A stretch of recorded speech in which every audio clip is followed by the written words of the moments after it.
Hola, buenas tardes a todos, a todas, bienvenidos, bienvenidas a este nuevo programa que se llama Puentes Sociales y Educativos. Mi nombre es Carmen Gloria Jarpa y soy investigadora integrante del grupo Familia, Escuela y Sociedad FESOC, al alero del cual, ¿no es cierto?, hemos generado este programa. Hoy en este nuevo programa tenemos un invitado muy especial que voy a pasar a presentarles a todos y a todas. Su nombre es Juan Pablo Fernández Vega. Él es profesor de Educación General Básica y profesor también de Historia y Geografía de la Universidad del Biobío, así que también es parte de nuestra universidad. Es magíster en Educación y diplomado de Educación en Derechos Humanos y Universidad también por la Universidad del Biobío, así que muy fiel a nuestra casa de estudios. Actualmente se encuentra adscrito al Departamento de Educación Municipal de la Comuna de Bulnes como coordinador UTP del microcentro Las Camelias. Y sus líneas de investigación son el desarrollo profesional docente y la relación familia-escuela. También debemos de decir que Juan Pablo también es investigador e integrante de nuestro grupo de investigación FESOC. Así que te damos la bienvenida, Juan Pablo, un gusto tenerte con nosotros el día de hoy.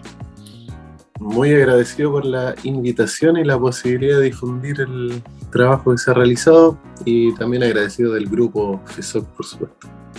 Muy bien, Juan Pablo. Entonces, hoy día la invitación que te hicimos es a conversar sobre una investigación que tú desarrollaste, ¿ya?, sobre la relación familia-escuela, particularmente en el contexto rural.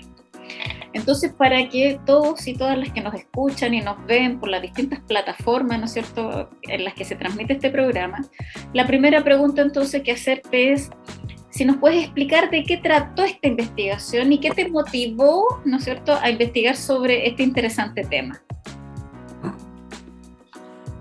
Bien, bueno, todo partió, por supuesto, yo estoy trabajando siempre con el profesor Héctor Cárcamo, quien dirige el grupo FESOC, ¿cierto?, en quien lo coordina. Yo vengo trabajando con él desde el pregrado, desde Historia. La tesis de pregrado, después de magíster, ¿cierto? Y con ambos trabajos hemos logrado publicar. Entonces, desde ahí, cuando ingresé al magíster, inmediatamente el profesor hacía clase en el magíster, entonces, por supuesto, continuó con el trabajo. Y él me mencionaba que en pregrado habíamos trabajado el tema de formación ciudadana. Y ahora me mencionaba que trabajaba en la relación familia-escuela. Y ese tema de la relación familia-escuela es un tema muy reciente en comparación a otros temas, ¿cierto? Me hizo mucho sentido en el contexto en el que yo estaba trabajando en ese momento. En ese momento era UTP encargado de convivencia y profesor jefe de la escuela Coltón Quillay. Entonces tenía la experiencia de una visión no solamente de la línea técnica UTP, sino también cómo nos relacionamos con la familia. Y habían hartos temas que hicieron sentido y eso me llevó a investigar sobre eso. Muy bien. Básicamente. Juan Pablo, ahora, en particular, si me puedes indicar, a propósito de este interés que inicias, en particular esta investigación, ¿hacia dónde la enfocaste? Tal vez si me cuentas un poco tus objetivos o las ideas que pretendías explorar o aproximarte. Ya, la mirada, ¿cierto?, es desde la fenomenología. Okay. Y a partir de ahí nos hicimos la pregunta, ¿cuáles son los significados sobre el concepto, sobre la relación familia-escuela que poseen los profesores que imparten clases en escuelas multigrado, ¿cierto?, de la comuna de Bulnes? Atendiendo a los significados, esa es una de las primeras preguntas, ¿cierto?, sobre el concepto de relación familia-escuela. Pero desde la sociología de la experiencia, ¿cierto?, desde la teoría generada por Duvet con la subjetivación, ¿cierto?, la experiencia, la prueba, ¿cierto?, también generamos otro tipo de objetivos, ¿cierto?, a partir de una pregunta que decía ¿cuáles son los elementos configurativos sobre esos significados que poseen los profesores sobre la relación familia-escuela? O sea, no es solamente comprender los significados, sino también cómo se configuró la subjetividad de los profesores para llegar a ese significado. Okay. Entonces, el objetivo fue develar, ¿cierto?, los significados sobre la relación familia-escuela por parte de los profesores, ¿cierto?, en ejercicio en escuelas rurales de la comuna de Bulnes, y específicamente describir los significados de la relación familia-escuela, luego describir los elementos configurativos sobre esos significados, donde apuntamos al tema de la subjetividad, y por último indagar sobre la importancia que le otorgan también los profesores a esta relación familia-escuela. Okay. Entonces, desde el punto de vista teórico, ¿cierto?, tenemos el concepto de relación familia-escuela desarrollado muy bien, ¿cierto? Una referente que es Epstein, ¿cierto? En base a lo trabajado por Epstein, abordamos dos aspectos de la relación familia-escuela, no lo abordamos todo. Abordamos la participación y la comunicación, ¿cierto? Cómo se desenvuelven las prácticas de implicación parental desde la participación y cómo hay una comunicación eficaz. A partir de lo generado también por Maciá en estas 6 preguntas del periodismo, ¿cierto? Entonces, todo esto sobre esos ejes de participación y comunicación se intentó develar este significado. Pero todo esto, ¿cierto?, apunta luego, ¿cierto?, teóricamente al proceso de subjetivación, cómo los profesores de educación rural llegan a estos significados, qué es lo que pasa en sus experiencias de vida, trayectoria laboral y personal, para que hayan llegado a estos significados.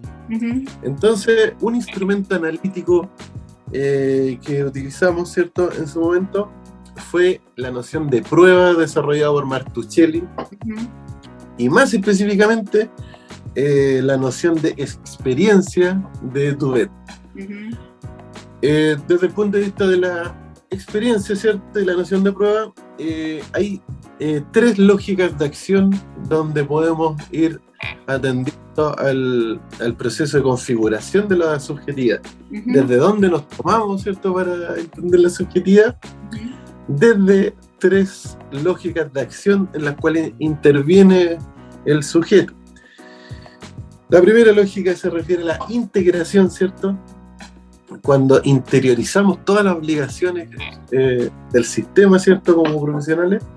Luego la estrategia, o sea, el actor no solamente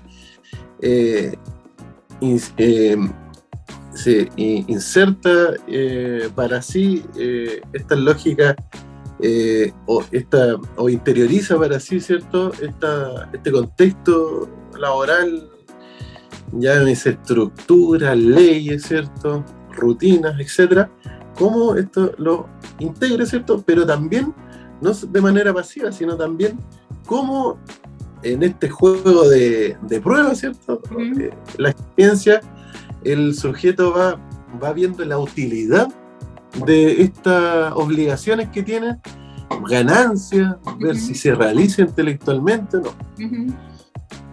Y cuando el sujeto toma conciencia de todas estas lógicas de acción anteriores, es cuando logramos llegar a la subjetivación, cuando el sujeto articula todas estas lógicas de acción. Y no solamente articulo mis obligaciones y veo mis ganancias, sino también puedo transformar estas lógicas de acción previamente descritas. Y ahí es cuando recién aparece la subjetivación del sujeto. Juan y Pablo, entonces, bueno, desde el punto de vista teórico, ¿cierto?, el actor, el profesor rural, ¿cierto?, pasa a ser el propio productor o fabricador de su propia experiencia, ¿ya? Desde Martuchelli, desde el punto de vista de Martuchelli, ¿cierto?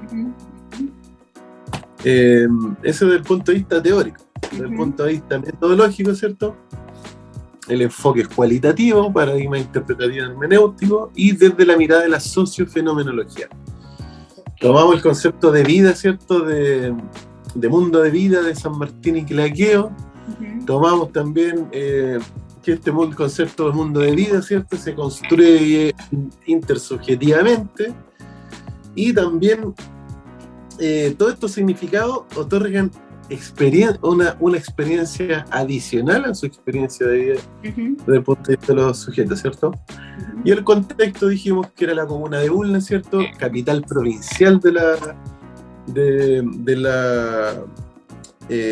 la nueva región de Ñuble, la reciente creada región de Ñuble, ¿cierto? La región de Ñuble es una de las regiones más rurales de Chile.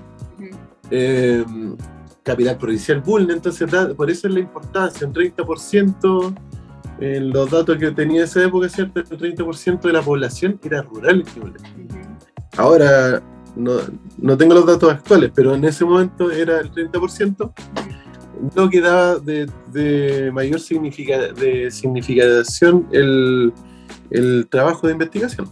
Okay. Porque de repente se puede pensar, pero un microcentro es pequeño, ¿cierto? No tiene importancia, pero en nuestra región hace mucho más sentido. Como para ir aclarando algunas cosas, porque yo me imagino que nuestros escuchas o quienes nos están viendo les generan tal vez algunas dudas que tal vez yo puedo representar. Para los que se están formando tal vez como investigadores o quieren hacer investigación también. Desde un punto de vista más práctico, cuando ya tú tomas esta decisión e inicias tu trabajo con profesores, profesoras, ¿no es cierto?, de estas escuelas rurales, ¿cuáles van a ser o fueron tus criterios de inclusión? ¿A qué profesores o profesoras ibas a entrevistar y por qué, ¿no es cierto? Y finalmente, ¿cómo hiciste la llegada a estos profesores y profesoras para que participen? Que igual es un tema crucial en las investigaciones, que es obtener, ¿no es cierto?, la voluntad de sujetos y sujetas para que participen. Y si me puedes contar en definitiva cuántos profesores o profesoras, ¿no es cierto?, fueron los sujetos de estudio definitivo después de todo ese trayecto, a ver si nos lo puedes contar. Perfecto. Primero, el criterio de exclusividad se refería a los profesores y profesoras jefe. ¿Por qué profesores y profesoras jefe? Porque de manera natural, tradicional y de manera exacta, ¿cierto?, en cuanto a los roles que tienen que cumplir los profesores y profesoras jefes, se encuentra vincularse con las familias. Esto podríamos haber dicho todos los profesores, porque en el marco para la buena enseñanza hay algunos criterios que hablan de la relación con las familias, por supuesto, pero el profesor o profesora jefe es por antonomasia, ¿cierto? Por antonomasia, quien se relaciona a diario con los profesores, con la familia. Ellos tienen la mirada que no tiene otro profesional. Actualmente están las duplas, ¿cierto? En la investigación se arrojaron algunos resultados, se mencionó la dupla. Por supuesto que trabajan con las familias, ¿cierto? Pero son trabajos aislados, ¿cierto?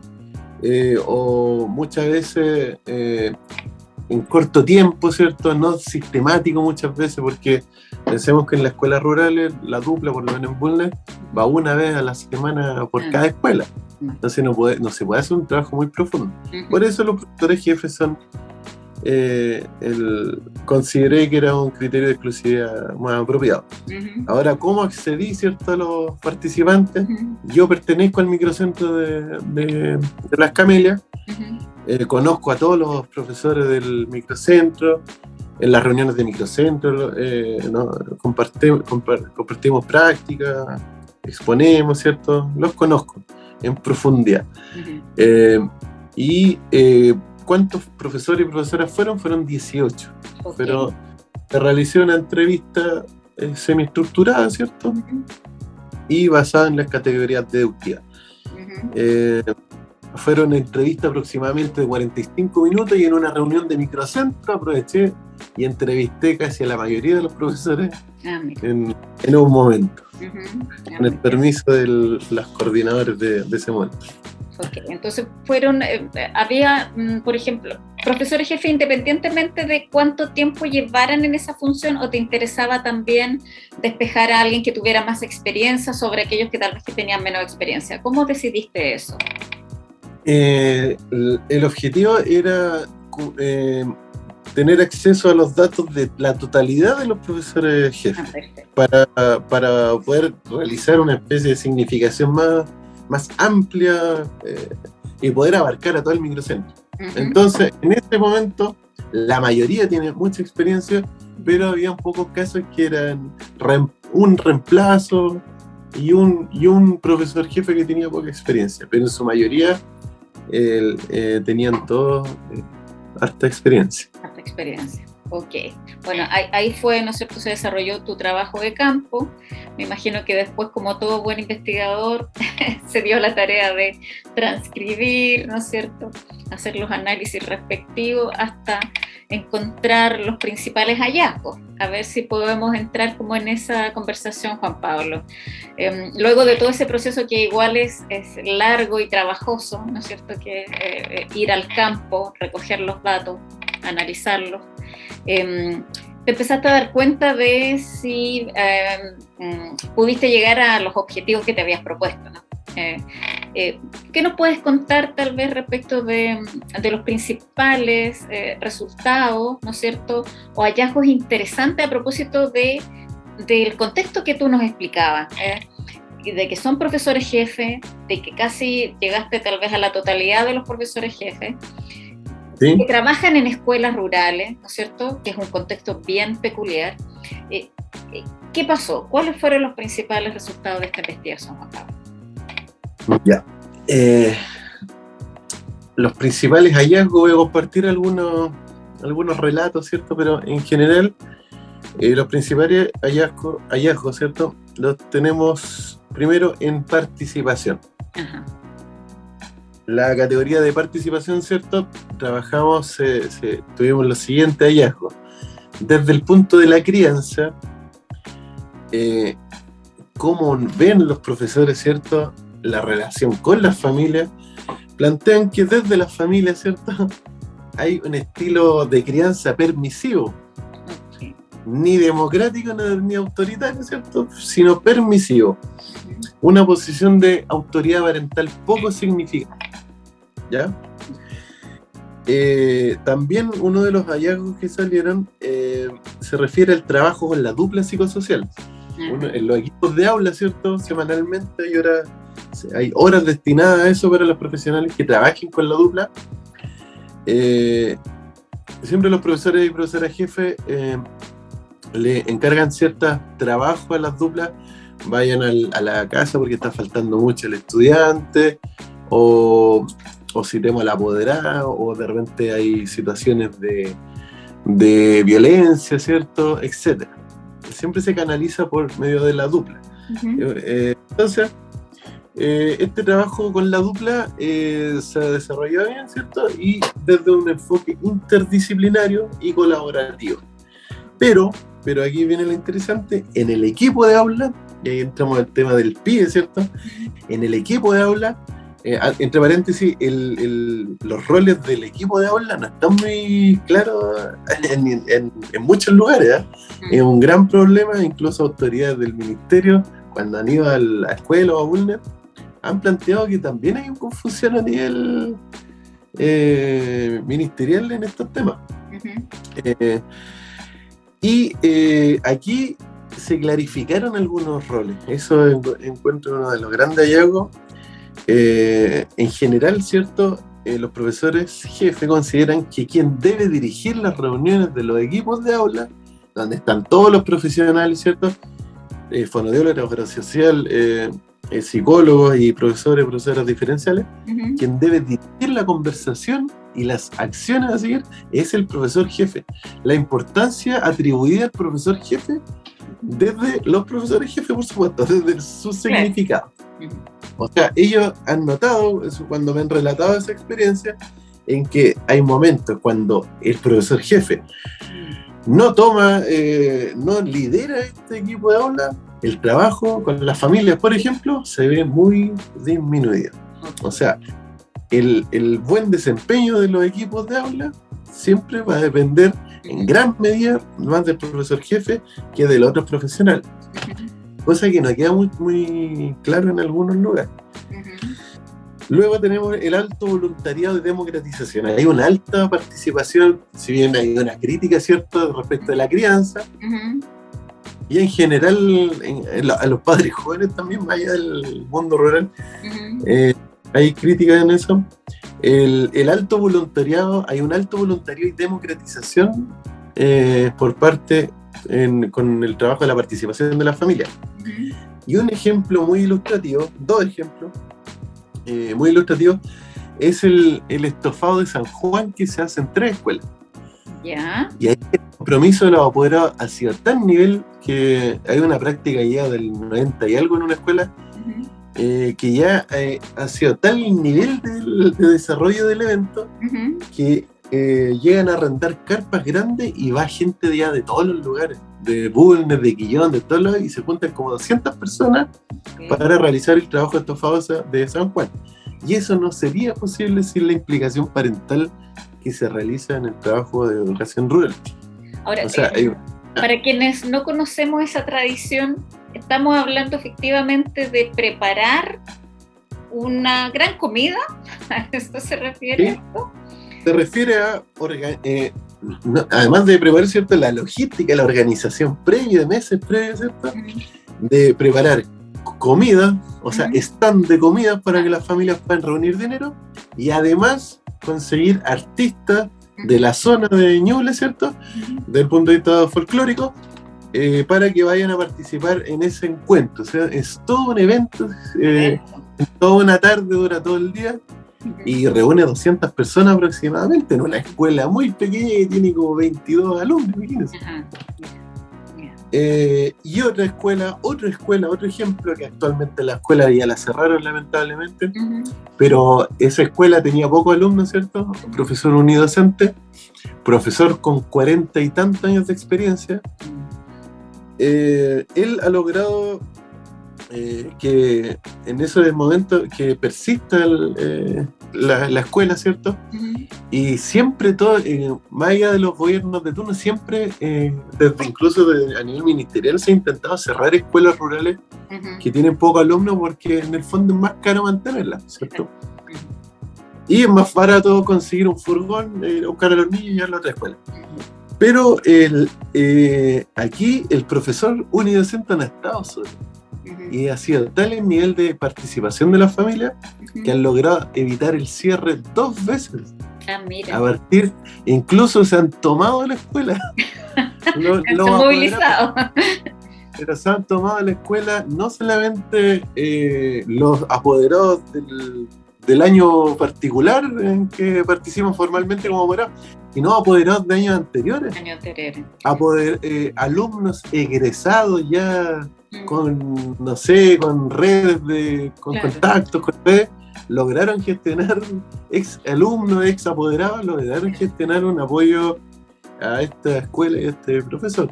O sea, ¿es posible pensar allí, en esa escuela en particular, que tal vez se repiten otras de esa situación, que son familias que un niño después se convierte en un apoderado, por ejemplo, o sea, en el transcurso de los años, y tienen una identidad, ¿no es cierto?, muy fuerte con el establecimiento educacional, ¿no?, con la escuela, ¿ya? Entonces lo sienten como parte también de sus experiencias vitales. Exactamente. Este ejemplo de tomarse la escuela se dio en una escuela, ¿cierto?, que le cuenta, pero este sentimiento de pertenencia que traspasa las generaciones se da en todas las escuelas rurales. Ahora yo viajo a todas las escuelas, trabajo para todas las escuelas y lo vivo a diario. Hace poco hubo un aniversario de otra escuela y los apoderados, tremenda gestión que hicieron, y no solamente los apoderados del año, sino abuelitas que fueron apoderados años atrás también. Mira. Y esto pasa en todo orden de cosas. Hay profesores que llevan muchos años que, entre comillas, han criado generaciones y atienden a los hijos, después a los nietos. Y eso se da mucho en estas escuelas. Y ahí me aparece, a lo menos a mí, un factor que es interesante también de explorar tal vez más, ¿no? Que cómo ser un apoderado o apoderada también se puede transmitir transgeneracionalmente.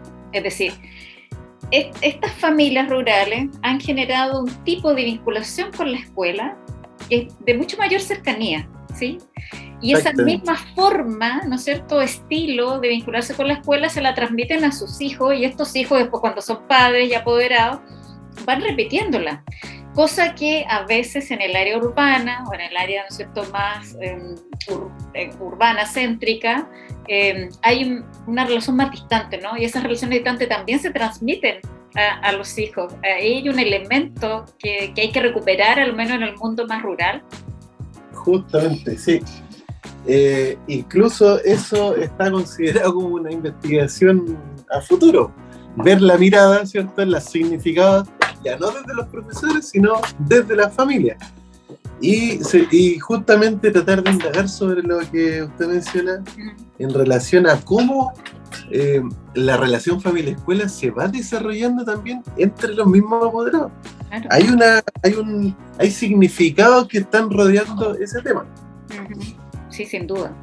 Y avanzando un poco más en tus resultados, porque me estás hablando de la categoría que es de participación en lo particular, ¿ya? Y había este claro oscuro, ¿no? El oscuro era que los profesores, ¿no es cierto?, en su significado veían a estas familias más permisivas, pero en el lado luminoso aparece esta implicación fuerte con actividades del colegio, una participación que inclusive es transgeneracional. Y en la otra categoría estaba el tema de la comunicación. No sé si hay elementos que pudiéramos compartir con quienes nos están viendo, escuchando, respecto de cómo estos profesores construyen significados respecto de la comunicación.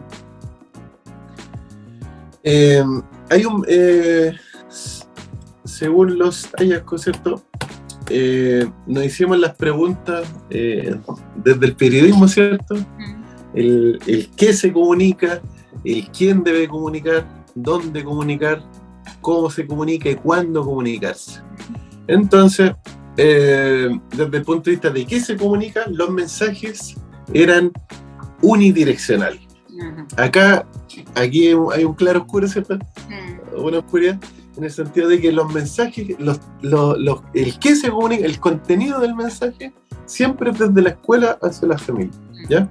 Y siempre son unidireccionales, y los temas son siempre técnico, pedagógico o conductual. Y cuando es conductual, generalmente, siempre, los significados de los profesores afirmaban de que cuando es conductual, a veces los apoderados siempre creen que es para hablar de aspectos negativos, ¿cierto?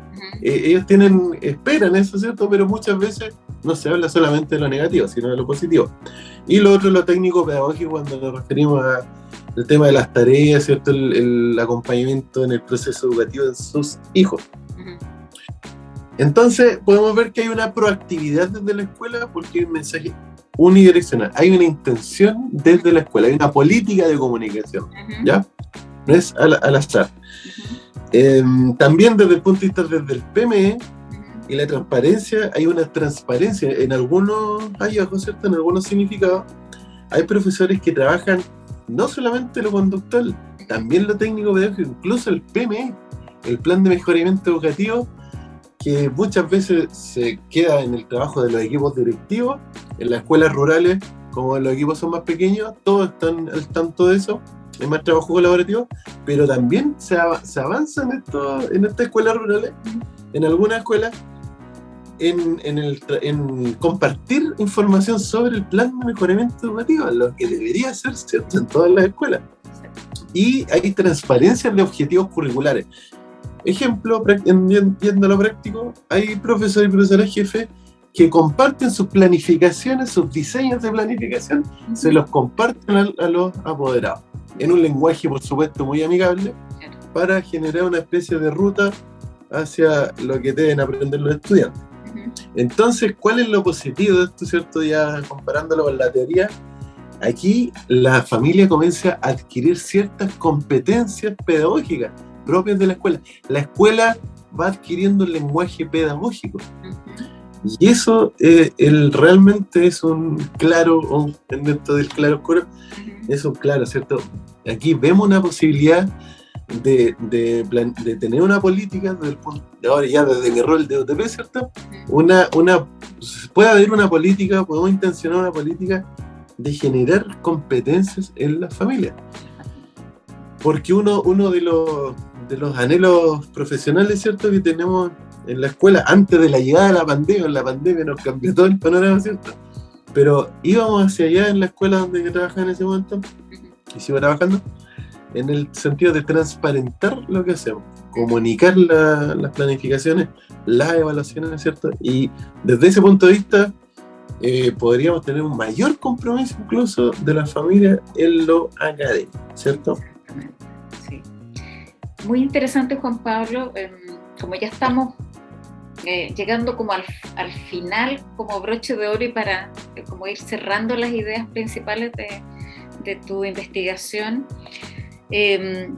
Bueno, tú lo hiciste también, nos contabas como desde dentro, es decir, tú formas parte de esta comunidad, ¿ya? A propósito, ¿no es cierto?, de ser un profesor también, hoy día ser jefe de UTP. ¿Cuáles son estos desafíos, ¿no es cierto?, y cuáles son las buenas prácticas que tú lograste identificar a propósito de este trabajo con profesores y profesoras jefes?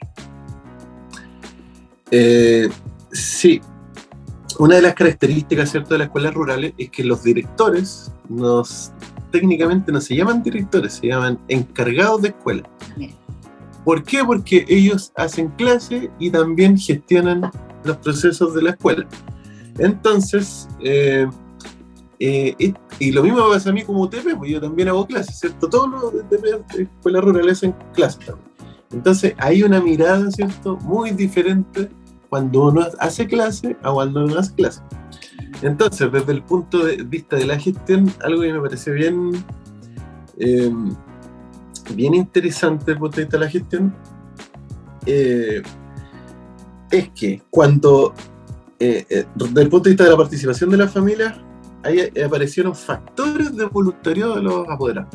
¿Qué factores hacen posible que haya una mayor participación de los apoderados en ciertos temas? Y habían dos miradas. Una escuela que tenía significado negativo, ¿cierto?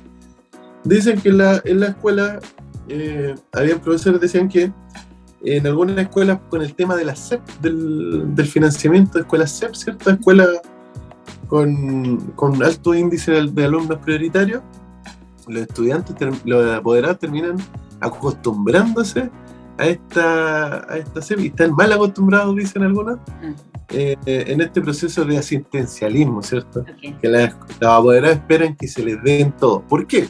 Porque antes de la ley SEP, los profesores más antiguos, ¿cierto?, decían que había una mayor participación de las familias en la escuela. Con la SEP hay compras de buzos, hay compra de materiales para hacer la escuela, materiales para los estudiantes, etcétera, etcétera. La leña, etcétera. Pero antes los apoderados aportaban con leña, antes los apoderados aportaban con alimentación, ¿sí?, que hay actividades, o incluso con el aseo de la escuela. Los apoderados iban a hacer el aseo de la escuela. ¿Ya? O sea, había una participación mucho más, pero también lo podemos ver, había una mayor participación porque había ausencia de Estado también, de políticas de Estado. Entonces, ese es un tema. Entonces, dicen que el sistema actual las hace más cómodas a las apoderadas. Hablan de apoderadas porque en su mayoría son apoderadas por sobre apoderados. El tema de género ahí también está visible, también es otro tema a trabajar como relación familia-escuela. También, desde el punto de vista positivo, el trabajo que hace el profesor cuando en la escuela funciona de manera colaborativa y la gestión de la escuela está organizada, o hay un clima escolar organizado, ¿cierto? No me refiero al clima de convivencia que te leen, me refiero al clima organizado, ¿cierto? Las rutinas bien sistematizadas, las rutinas de trabajos de reuniones, de trabajo de equipo de aula, son sistemáticas, ¿cierto? Y hay un buen funcionamiento de la escuela, las familias lo notan y automáticamente se genera una mayor cooperación y colaboración entre las escuelas. O sea, los apoderados, si bien no están hay baja escolarización, ¿cierto?, en el mundo rural, también tienen percepciones y seguramente participan más o menos cuando la escuela también entrega un clima ordenado. O sea, también hay una responsabilidad de la escuela. Y ahí se contrapone un poco esta crítica que están mal acostumbrados, ¿cierto?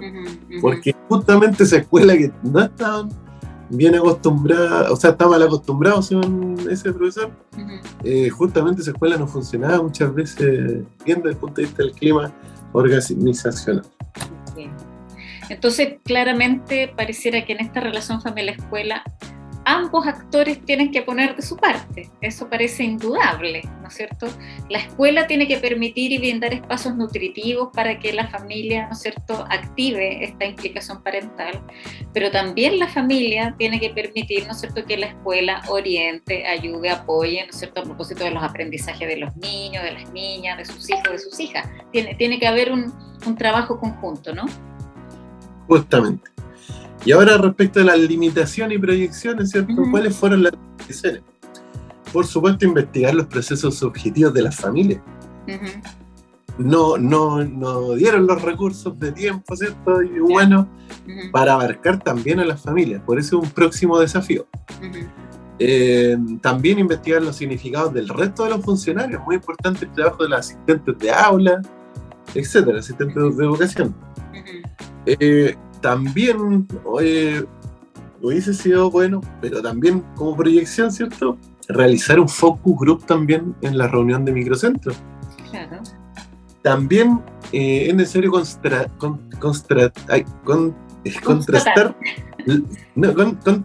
los resultados desde lo urbano con lo rural. Claro. Y en ese momento también estaba me ayudó el jefe de ADEM de la época a gestionar una encuesta, pero después se fue el jefe de ADEM y quedó hasta ahí.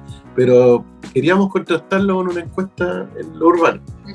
Y por último, sobre las proyecciones, esto forma parte de insumos para la implementación de la política local de desarrollo profesional docente del DAEM. Y por supuesto, esta ahora en mi nuevo rol, ¿cierto?, puedo tener más incidencia en el trabajo con las familias. Perfecto. Bueno, evidentemente, en tu rol actual y además formando parte de nuestro grupo de investigación, vamos a poder seguir conversando muchas cosas más contigo y con otros, ¿no es cierto?, a los que les interesa y les mueve esta histórica relación entre la familia y la escuela en un contexto de una sociedad, ¿no es cierto?, que en el caso de nuestro país, que eventualmente puede irse moviendo, pueden ir cambiando algunas cosas, ¿no es cierto?, a propósito de nuevas condiciones que se pueden ir generando. Y claramente necesitamos siempre más investigación situada en contextos, por ejemplo, a propósito de la ruralidad, o investigaciones que aborden el tema de la migración hoy en día, que es muy importante también en nuestra región, o los temas de interculturalidad, y también esta relación entre los profesores y las profesoras y estos otros profesionales que llegan a las escuelas, ¿no es cierto?, y que a lo menos en escuelas más urbanas, yo conozco de ese tema, sí tienen una permanencia más prolongada, es decir, a veces están hasta jornadas completas, las duplas psicosociales, dependiendo del programa en el que están. Entonces, tenemos tanto de qué conversar, ha sido muy grato escuchar tu investigación, los hallazgos que encontraste y los desafíos que nos planteas, para luego, ¿no es cierto?, poder seguir conversando. Te agradezco el espacio de tiempo que nos has dado el día de hoy, y no sé si quieres decir algo más ya al momento de cerrar. No, agradecer por la entrevista, ¿cierto? Es un gusto compartir y poder comunicar lo que ocurre en las escuelas rurales. Muchas veces olvidadas, ¿cierto? En comparación a los retos urbanos, ¿cierto?